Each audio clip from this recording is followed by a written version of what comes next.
Te mate puku puku, he tani whā e tino hā upa upa ana I te iwi Māori, engari a hakoa ngā tatauranga kino mo te patua o te Māori e taua mate, kore rawa nei te Māori e paku aro ki te haukoti I tēnei raru nui. Ko Moana Papa tētahi, kāore I paku aro ki te take nei, me rawa ke ka ngaua ia e te niho ane o te mate nei. He rite nei ki e nei puti, mina kaore tōna hauora e arotia, ka hemo haere tōna anga.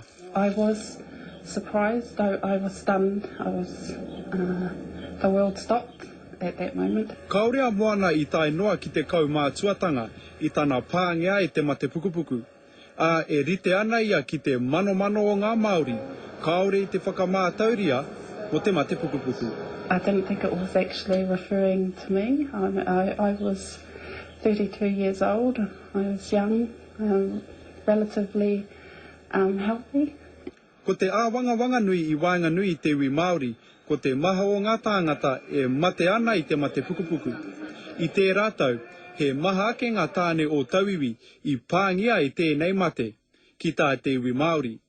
Engari, mena ka tirohia te maha o ngā matenga, ko tā tauiwi kai te takiwā o te kotahi rau 50 o ia kotahi mano tāngata. Neke atu I te rua rau te tatauranga mo te Māori. E kaha ana a Arthur Ambler ki te tiaki I tōna hauora.